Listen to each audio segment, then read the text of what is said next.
ബഹുമാന്യനായ മുഖ്യമന്ത്രി ശ്രീ വി.ഡി. സതീശൻ, കേരളത്തിൻ്റെ പ്രിയങ്കരനായ ആരോഗ്യവകുപ്പ് മന്ത്രി Shri K. Muraleedharan, honourable mayor of Trivandrum corporation Shri V. Rajesh, home secretary Minhaj Alam IAS, additional chief secretary home, DGPയും സ്റ്റേറ്റ് പോലീസ് ചീഫുമായ Shri Ravada Azad Chandrasekhar, director general police retired Shri Hemachandran IPS, additional director general of police and nodal officer of my police station Shri P. Vijayan, DIG and commissioner of police Thiruvananthapuram city Arul B. Krishna, TK Vinod Krishnan, inspector station house, SHO Peroorkada, ഉയർന്ന police ഉദ്യോഗസ്ഥന്മാരെ, പ്രിയപ്പെട്ട സഹോദരന്മാരെ, സുഹൃത്തുക്കളെ, കേരള പോലീസിൻ്റെ ചരിത്രത്തിലെ അവിസ്മരണീയമായ ഒരു കാൽവയ്പ്പാണ് my police station എന്നുള്ളത്. കേരളത്തിൽ മൊത്തം 484 പോലീസ് സ്റ്റേഷനുകളാണ് ഇന്ന് നിലവിലുള്ളത്. ഇന്ന് ബഹുമാനായ മുഖ്യമന്ത്രി ഉദ്ഘാടനം ചെയ്യുന്ന ഈ ചടങ്ങ് കേരളത്തിലെ എല്ലാ പോലീസ് സ്റ്റേഷനുകളും പോലീസുകാരും ജനമൈത്രി അംഗങ്ങളും MLAമാരടക്കമുള്ളവർ വീക്ഷിക്കുകയാണ്. മൊത്തത്തിൽ ഈ പദ്ധതി 1000 കേന്ദ്രങ്ങളിലാണ് ഇന്ന് പോലീസ് പേരൂർക്കടയിലെ ഈ ഉദ്ഘാടന ചടങ്ങ് കാണിച്ചുകൊണ്ടിരിക്കുന്നത്. എക്കാലത്തും രാജ്യത്തിനാകെ മാതൃകാപരമായ ഒരു പോലീസ് സംവിധാനമാണ് കേരളത്തിലുള്ളത്. ലോകത്തെ തന്നെ ഏറ്റവും ആദ്യത്തെ വനിതാ പോലീസ് സ്റ്റേഷൻ ആരംഭിച്ചത് കോഴിക്കോടാണ്. നമുക്കറിയാം, ഇന്ന് സുതാര്യമായ നിയമ നിർവഹണ സംവിധാനമാണ് കേരള പോലീസ്. ഈ നേട്ടങ്ങളിലെല്ലാം നമുക്ക് അഭിമാനിക്കാം.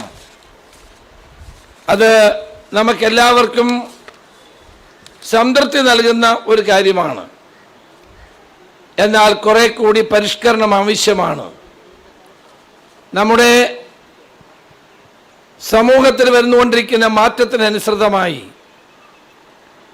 ശാസ്ത്ര സാങ്കേതിക രംഗത്തുണ്ടായിരിക്കുന്ന വൻപിച്ച മാറ്റത്തിന് അനുസൃതമായി കേരള പോലീസിൻ്റെ പ്രവർത്തനങ്ങളിലും സമൂലമായ മാറ്റം അനിവാര്യമാണ്. ജനസൗഹൃദ പോലീസായി കേരള പോലീസിനെ മാറ്റിയെടുക്കാൻ വേണ്ടിയിട്ടാണ് മൈ പോലീസ് സ്റ്റേഷൻ എന്ന പദ്ധതി ആരംഭിക്കുന്നത്. പോലീസ് സംവിധാനത്തെ ജനങ്ങളുമായി ചേർത്ത് നിർത്തുക, ജനാധിപത്യ വ്യവസ്ഥയിൽ ജനങ്ങളോടുള്ള ഉത്തരവാദിത്വം പൂർണ്ണമായി നിറവേറ്റുക, ഇതാണ് പോലീസിനെ കൊണ്ട് ജനങ്ങൾ ആഗ്രഹിക്കുന്നത്. ഭരണകൂടത്തിൻ്റെ മർദ്ദന ഉപകരണമായിരുന്നു ഒരു കാലത്ത് പോലീസ്. ഇന്ന് ജനസേവകരായി ജനങ്ങൾക്ക് വേണ്ടി പ്രവർത്തിക്കുന്ന ജനങ്ങളുടെ പോലീസായി കേരള പോലീസ് മൈ പോലീസ് സ്റ്റേഷനിലൂടെ രൂപാന്തരപ്പെടുകയാണ്. ജനങ്ങളെ കൂടുതൽ സ്വാഗതം ചെയ്യുന്ന രീതിയിൽ പോലീസ് സ്റ്റേഷനുകളുടെ അകവും പുറവും മാറുകയാണ്. 484 പോലീസ് സ്റ്റേഷനുകളിലും കഴിഞ്ഞ 2 ആഴ്ചയ്ക്കുള്ളിൽ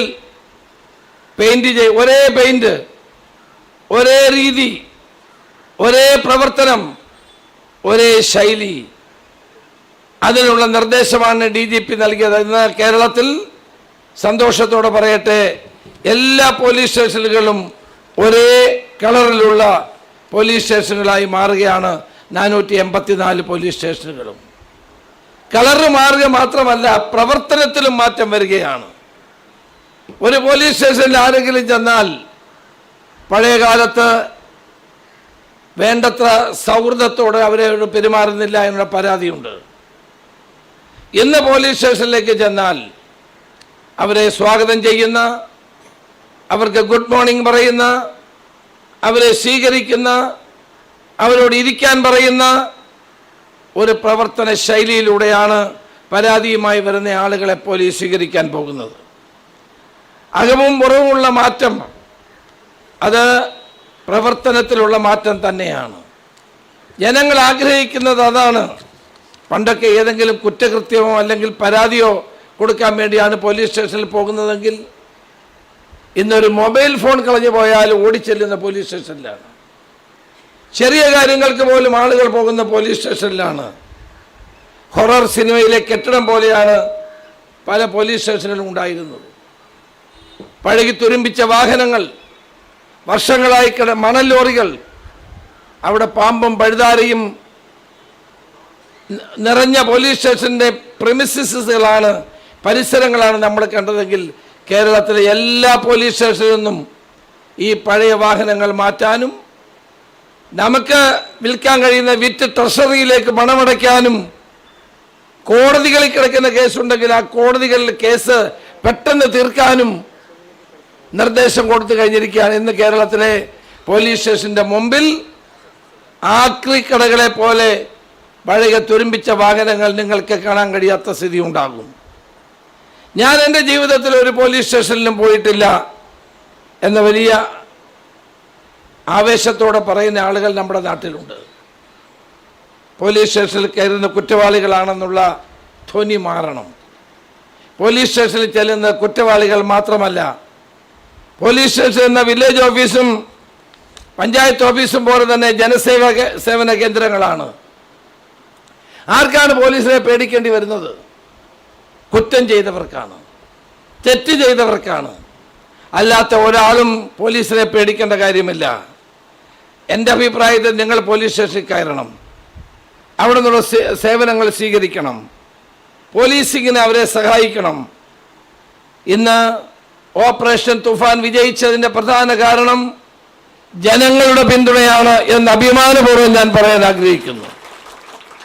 പോലീസ് സ്റ്റേഷനുകളിൽ ആളുകൾ, ജനങ്ങൾ കയറി രഹസ്യമായി കൊടുക്കുന്ന വിവരങ്ങളും ഫോണിലൂടെ നൽകുന്ന സന്ദേശങ്ങളുമാണ് ഓപ്പറേഷൻ തുഫാനെ ഒരു വൻപിച്ച വിജയമാക്കിയത്. ഇന്ന് ഓപ്പറേഷൻ തുഫാൻ തുടങ്ങിയിട്ട് 75 ദിവസമായി. ഈ 75 ദിവസത്തിനുള്ളിൽ 10,000-ത്തിലധികം ആളുകളെ അറസ്റ്റ് ചെയ്തു, 7,000-ഓളം കേസുകൾ രജിസ്റ്റർ ചെയ്തു, കോടിക്കണക്കിന് രൂപയുടെ ലഹരി പദാർത്ഥങ്ങൾ പിടിച്ചു. കേരളം കണ്ട ഇന്ത്യയിലെ തന്നെ ഏറ്റവും വലിയ നർക്കോ ഹണ്ടായി ഓപ്പറേഷൻ തുഫാൻ മാറിയത് ജനങ്ങളുടെ പിന്തുണയുള്ളത് കൊണ്ടാണ്. ജനങ്ങളാണ് ഇതിൻ്റെ പിന്നിൽ, ജനങ്ങളാണ് ഇതിൻ്റെ പ്രേരക ശക്തി. പ്രത്യേകിച്ച് നമ്മുടെ അമ്മമാർ, സഹോദരിമാർ, അവരുടെ ആത്മവിശ്വാസവും അവരുടെ പ്രേരണയും പിന്തുണയും ഓപ്പറേഷൻ തുഫാന്റെ പ്രവർത്തനങ്ങൾക്ക് വലിയ തോതിലുള്ള മാറ്റത്തിന് നേതൃത്വം കൊടുക്കാൻ നമുക്ക് കഴിഞ്ഞിട്ടുണ്ട്. പോലീസ് സ്റ്റേഷനെ പണ്ട് ഇരുട്ടറകളായി കരുതിയിരുന്ന ഒരു കാലമുണ്ടായിരുന്നു. കാക്കി പേടിയുള്ളതിനാലാണ് നാട്ടിൽ ക്രമസമാധാനത്തിന് കോട്ടമില്ലാത്തതെന്ന് പഴകിയ വാദമാണ്. ആ വാദം മാറേണ്ട കാലമായിരിക്കുന്നു. സേനാംഗങ്ങളുടെ എണ്ണം കുറവായതിനാൽ പേടിയിലാണ് പോലീസിങ് എന്നുള്ള തെറ്റായ ധാരണയുണ്ടായിരുന്നു. എന്നാൽ ഇന്ന് ധാരണ മാറുന്നു. ബലം പ്രയോഗിച്ച് ലാത്തി വീശിയും തോക്ക് കാണിച്ച് നിയന്ത്രിച്ചിരുന്ന ആദ്യകാല പോലീസിൻ്റെ രീതി തന്നെ ഇന്ന് ലോകത്തെമ്പാടും മാറുകയാണ്. ലോകരാജ്യങ്ങളിൽ നമ്മൾ പോയാൽ എന്താ, ഒരിടത്തും യൂണിഫോം ഇട്ട പോലീസിനെ നമ്മൾ കാണില്ല. പക്ഷേ നമ്മളെ നിയന്ത്രിക്കാൻ അവിടെ പോലീസ് ഉണ്ട്, നമ്മൾ അറിയുന്നില്ലെന്നേ ഉള്ളൂ. അദൃശ്യമായ പോലീസിൻ്റെ കരങ്ങൾ എല്ലായിടത്തും നമ്മളെ നോക്കുന്നുണ്ട് എന്നുള്ളതാണ് സത്യം. കേരള പോലീസിനെ അങ്ങനെ രൂപപ്പെടുത്തിയെടുക്കാനുള്ള ഇൻ്റർനാഷണൽ പോലീസിൻ്റെ രീതികൾ, സിനിമകൾ, ഡോക്യുമെൻ്ററികൾ, റീലുകൾ തുടങ്ങിയതിലൂടെ എല്ലാവരും മനസ്സിലാക്കി കഴിഞ്ഞിട്ടുണ്ട്. നമ്മളും അതുപോലെ മാറാൻ ആഗ്രഹിക്കുന്നു. കാലാന്തരത്തിൽ ആ മാറ്റമുണ്ടാകും. കാര്യം പറഞ്ഞാൽ മനസ്സിലാകുന്ന തലമുറയാണ് ഇന്നുള്ളത്. പോലീസ് സേനയിലും ഡിഗ്രിയുള്ളവർ, പോസ്റ്റ് ഗ്രാജുവേഷൻ ഉള്ളവർ, LLB പഠിച്ചവർ, ഞാൻ ഈ പാസിംഗ് ഔട്ട് പരേഡിൽ പോകുമ്പോൾ കാണാം പല ആളുകളും LLB പാസ്സായവർ, MA MCom പാസ്സായവർ, മികച്ച ഡിഗ്രിയുള്ള ചെറുപ്പക്കാരാണ് ഇന്ന് പോലീസ് സേനയിലേക്ക് കടന്നു വരുന്നത്.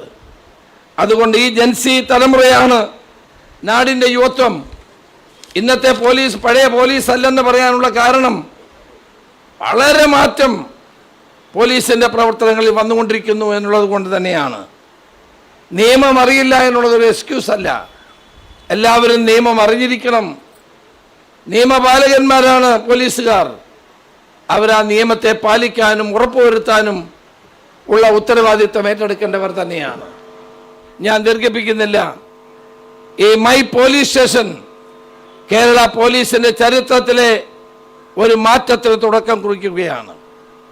ഇവിടെ പോലീസ് മാറണം. ജനങ്ങൾക്കനുസൃതമായി പോലീസിൻ്റെ പ്രവർത്തനം മുന്നോട്ട് കൊണ്ടുപോകണം. എപ്പോഴും നമ്മളെ പറ്റിയുള്ള പരാതി എന്താണ്? സ്റ്റേഷനിൽ ഒരാളെ അറസ്റ്റ് ചെയ്യുമ്പോൾ സുപ്രീം കോടതി നിർദ്ദേശങ്ങളുണ്ട്. അറസ്റ്റ് ചെയ്യുമ്പോൾ പാലിക്കേണ്ട നടപടികൾ, കസ്റ്റഡിയിൽ എടുക്കുമ്പോൾ എടുക്കേണ്ട നിയമപരമായ നടപടികൾ പാലിച്ചിരിക്കണം. അയാളെ ലോക്കപ്പിലിട്ടാൽ, ഇന്ന് പോലീസ് സ്റ്റേഷൻ എല്ലായിടത്തും CCTV ക്യാമറകളുണ്ട്, സെല്ലിനകത്തുമുണ്ട്. അതുകൊണ്ട് തന്നെ കസ്റ്റഡി മരണങ്ങൾ, കസ്റ്റഡി അക്രമങ്ങൾ കേരള പോലീസിന് ഒത്തിരി ചീത്തപ്പേരുണ്ടാക്കിയിട്ടുണ്ട്. ഇനി അതൊരിക്കലും കസ്റ്റഡി മരണങ്ങൾ ഉണ്ടാവില്ല, കസ്റ്റഡി അക്രമങ്ങൾ ഉണ്ടാവില്ല, സെല്ലുകളിൽ അക്രമങ്ങൾ ഉണ്ടാകില്ല എന്ന ഏറ്റവും പ്രധാനപ്പെട്ട ദൗത്യമാണ് നമ്മൾ നിറവേറ്റേണ്ടതായിട്ടുള്ളത്. രണ്ട് കാര്യം കൂടി പറഞ്ഞ് ഞാൻ അവസാനിപ്പിക്കാം. ഇന്ന് പോലീസ് സേനയിൽ കാര്യമായൊരു മാറ്റം വരുന്നു. പണ്ട് കാലഘട്ടങ്ങളിൽ SI ആയിരുന്നു സ്റ്റേഷൻ്റെ ചുമതല, CIക്കായിരുന്നു സൂപ്പർവിഷൻ്റെ ചുമതല, അതിൻ്റെ മുകളിൽ DYSP ഉണ്ടായിരുന്നു. എന്നാൽ അടുത്ത കാലത്ത് പോലീസിന് എല്ലാ സ്റ്റേഷൻ്റെയും ചുമതല SHOയ്ക്ക് മാറി. SIമാർക്ക് പ്രത്യേക പണിയൊന്നുമില്ലാതിരിക്കുന്നു. ഞാൻ DGPയുടെ നേതൃത്വം ഒരു കമ്മിറ്റി ഉണ്ടാക്കി. ആ കമ്മിറ്റി വിശദമായ കാര്യങ്ങൾ പരിശോധിച്ചു. എല്ലാ മുൻ DGPമാരെയും ഞാൻ വിളിച്ചു. അവരോട് വിശദമായി ഞാൻ ചോദിച്ചു ഏത് പദ്ധതിയാണ് നല്ലത്. മുഖ്യമന്ത്രിയുമായിട്ട് ഞാൻ സംസാരിച്ചു. എല്ലാ അഭിപ്രായങ്ങളും ക്രോഡീകരിച്ച ശേഷമാണ് കേരള പോലീസിൽ ഈ സമഗ്ര മാറ്റത്തിന് നേതൃത്വം കൊടുക്കാൻ തീരുമാനിച്ചത്. SI ചുറുചുറുക്കുള്ള ചെറുപ്പക്കാർ SI ആയി വരുമ്പോൾ അവർ ഗെയിം കണ്ടുകൊണ്ട് പോലീസ് സ്റ്റേഷൻ ഇരിക്കേണ്ടവരല്ല, അവർ ആക്ട് ചെയ്യേണ്ടവരാണ്. അവരെ SHOമാരായി മാറുന്ന ഒരു പുതിയ സംവിധാനമാണ് ഇപ്പോൾ നിലവിൽ വരാൻ പോകുന്നത്. CIമാരായിരിക്കും അവരുടെ 2-3 പോലീസ് സ്റ്റേഷൻ്റെ സൂപ്പർവൈസറി ചുമതലയുള്ളത്. ഇപ്പോൾ DYSPമാർ 9 സ്റ്റേഷൻ്റെ സൂപ്പർവൈസറി ചാർജുള്ള DYSPമാരുണ്ട്. ജോലി ഭാരം കൊണ്ട് അത് മുന്നോട്ട് പോകില്ല. അതുപോലെ 63 പോലീസ് സ്റ്റേഷനുകളിൽ സ്ത്രീകളായിരിക്കും SHOമാരെന്ന വിപ്ലവകരമായ തീരുമാനം നമ്മൾ ഇതോടുകൂടി എടുക്കുകയാണ്. തമിഴ്നാട് മുഖ്യമന്ത്രി ജോസഫ് വിജയ് ഞാൻ കണ്ടപ്പോൾ എന്നോട് ചോദിച്ചു, കേരളത്തിൽ വനിതാ SHOമാരുണ്ടോ? ഞാനൊരു ചെറിയ ജാള്യതയിലായിരുന്നു. അദ്ദേഹം എന്നോട് പറഞ്ഞത്, ഏറ്റവും കൂടുതൽ നന്നായി പ്രവർത്തിക്കുന്ന സ്ത്രീ പോലീസുകാരാണ് തമിഴ്നാട്ടിൽ, അവരാണ് SHOമാരായി പ്രവർത്തിക്കുന്നത്. അതിൽ നിന്ന് കിട്ടിയൊരു പ്രേരണ കൂടിയാണ് 63 പേരെ നമ്മൾ സ്ത്രീ SHOമാരായി നിയമിക്കാൻ തീരുമാനിച്ചത്. അതുപോലെ അതോടൊപ്പം തന്നെ നമ്മൾ ഒരു കാര്യം കൂടി ചെയ്തു. DIG മുതൽ താഴോട്ടുള്ള ആളുകൾ പോലീസ് സ്റ്റേഷനുകൾ സന്ദർശിക്കണം, സന്ദർശിച്ച് കാര്യങ്ങൾ മനസ്സിലാക്കണം, ഫീഡ്ബാക്ക് എടുക്കണം. ഓരോ പോലീസ് സ്റ്റേഷനിലും ഇനിയും വരുത്തേണ്ട മാറ്റങ്ങളെപ്പറ്റി DGPക്ക് ADGP ലോ ആൻഡ് ഓർഡർ അവർ തൻ്റെ റിപ്പോർട്ട് കൊടുക്കണം. ആ റിപ്പോർട്ടിൻ്റെ അടിസ്ഥാനത്തിൽ ഇനിയും മാറ്റം വരുത്തണമെങ്കിൽ നമുക്ക് മാറ്റം വരുത്താം. പോലീസുകാരുടെ ജോലിഭാരം കുറയ്ക്കുക ഒരു പ്രധാന കാര്യമാണ്. ജനസംഖ്യാനുപാതികമായി നമുക്ക് വേണ്ടത്ര പോലീസില്ല. പക്ഷേ സാമ്പത്തിക പരാധീനത ഉള്ളതുകൊണ്ട് സർക്കാരിന് കൂടുതൽ പോലീസുകാരെ പലപ്പോഴും നിയമിക്കാൻ കഴിയില്ല. പക്ഷേ ഉയർന്ന പോലീസ് ഉദ്യോഗസ്ഥന്മാർ കീഴിലുള്ള ഉദ്യോഗസ്ഥന്മാരെ സ്നേഹത്തോടെ ചേർത്ത് നിർത്തുകയും അവരെ കാര്യങ്ങൾ പറഞ്ഞ് മനസ്സിലാക്കുകയും ചെയ്ത് അവരെ കൂട്ടിക്കൊണ്ടുപോകുന്ന, യോജിപ്പിച്ചു കൊണ്ടുപോകുന്ന ഒരു സിസ്റ്റം ഉണ്ടാവുകയാണെങ്കിൽ ഈ പോലീസിലുള്ള അമിത ജോലി ഭാരവും ആത്മഹത്യാ പ്രവണതകളും നമുക്ക് ഇല്ലാതാക്കാമെന്നുള്ളതാണ് ഞങ്ങളുടെ വിലയിരുത്തൽ. കഴിഞ്ഞ 2 ആഴ്ചയായി കേരളത്തിലെ എല്ലാ പോലീസ് SHOമാർക്കും CIമാർക്കും ട്രെയിനിങ് നൽകുകയാണ്. ഇന്നത്തോടുകൂടി ആ ട്രെയിനിങ്ങുകൾ പൂർത്തിയാകുന്നു. സ്വാതന്ത്ര്യദിനത്തോടുകൂടി കേരള പോലീസിന് പുതിയ മുഖം വരുന്നു. ഇതിനെല്ലാം പ്രിയപ്പെട്ട മുഖ്യമന്ത്രിയുടെ പരിപൂർണമായ പിന്തുണ നമുക്കുണ്ട് എന്നുകൂടി പറയുവാൻ ഈ അവസരം ഞാൻ വിനിയോഗിക്കുകയാണ്. ആരോഗ്യമന്ത്രി എല്ലാ കാര്യങ്ങളും നമ്മളെ സഹായിക്കുന്നുണ്ട് ഈ കാര്യത്തിൽ. തീർച്ചയായും മേയറും അതോടൊപ്പം തന്നെ എല്ലാ രംഗത്തുമുള്ള ആളുകളുടെ സഹകരണം പോലീസ് തേടുകയാണ്. പോലീസ് ജനകീയ പോലീസാണ്, ജനങ്ങൾക്ക് വേണ്ടിയാണ് പോലീസ്. ഈ പോലീസ് സംവിധാനത്തെ സഹായിക്കണം, ജനങ്ങളുടെ പിന്തുണ ഉണ്ടാകണം എന്ന് മാത്രം അഭ്യർത്ഥിച്ചുകൊണ്ട് ഈ കേരള പോലീസിൻ്റെ ഏറ്റവും പ്രമുഖമായ ഈ പരിപാടി ഔപചാരികമായി ഉദ്ഘാടനം ചെയ്യാൻ കേരളത്തിൻ്റെ പ്രിയങ്കരനായ മുഖ്യമന്ത്രി ശ്രീ വി ഡി സതീശനെ സാദരം ഞാൻ ക്ഷണിക്കുകയാണ്.